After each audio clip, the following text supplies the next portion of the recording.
antipop.fr. La pop culture jusqu'au bout des ondes.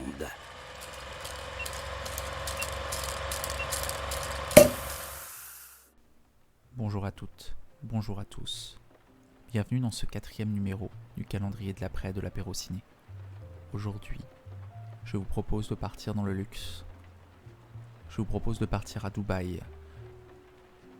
Je vous propose de nous rendre au 4 janvier 2010, le jour de l'inauguration de ce qui est encore à ce jour la plus haute tour du monde, le Burj Khalifa, qui culmine à 828 mètres dans le ciel de Dubaï. Le Burj Khalifa, une tour démesurée, qui va servir de cadre à un cinéaste, Brad Bird, pour le 4e opus d'une saga très connue d'action, Mission Impossible, Protocole Fantôme. Je vous explique du coup aujourd'hui pourquoi Mission Impossible, Protocole Fantôme est aux yeux de l'apéro ciné le meilleur opus à ce jour de la saga, pourquoi il faut voir et redécouvrir Mission Impossible, Protocole Fantôme. Bien, la première raison, elle est intimement liée au Burj Khalifa. C'est là où Tom Cruise, l'interprète d'Ethan Hunt, va réaliser la cascade du film. Si vous êtes habitué de la franchise, vous savez que dans tous les opus, il y a une grande scène d'action, une grande scène de cascade que Tom Cruise réalise lui-même. En l'occurrence, et sans vouloir déflorer la scène, elle se passe au Burj Khalifa dans cet opus. Une scène absolument magique, une des cascades les plus impressionnantes du cinéma moderne.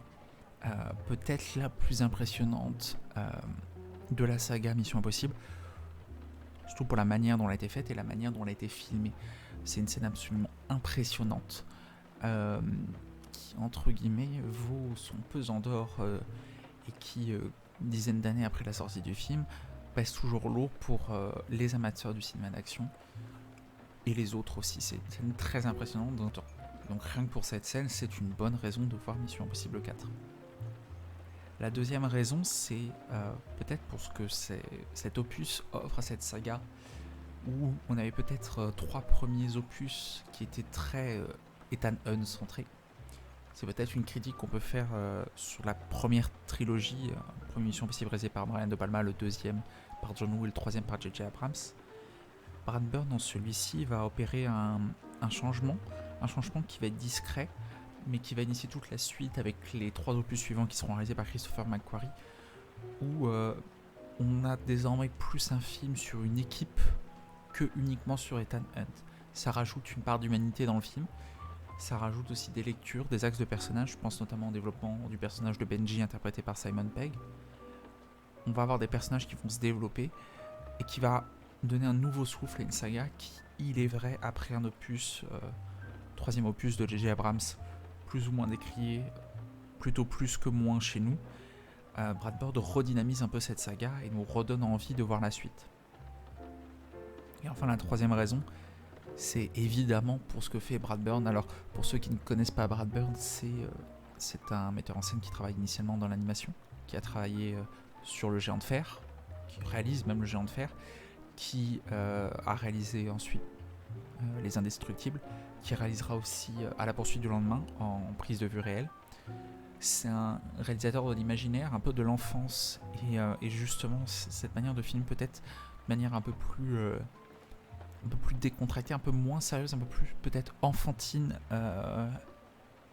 ces missions d'Ethan Hunt et de ses comparses, ça rend la chose dans ce contexte très, très adulte, très lourd de la saga Mission Impossible. Ça donne un mélange absolument détonnant et ça ouvre la saga, comme on l'a dit, à de nouvelles perspectives. C'est un film qui est fun, c'est un film qui est dans le haut du panier des films d'action de la dernière décennie, et Dieu sait que la dernière décennie n'a pas forcément été des plus qualitatifs sur ce point. Mission Impossible 4, c'est un très bon film d'action que l'on ne peut que vous recommander à l'apéro ciné et que l'on vous souhaite de découvrir ou de redécouvrir autour du Burj Khalifa et des voyages à travers la planète de toute l'équipe de Mission Impossible.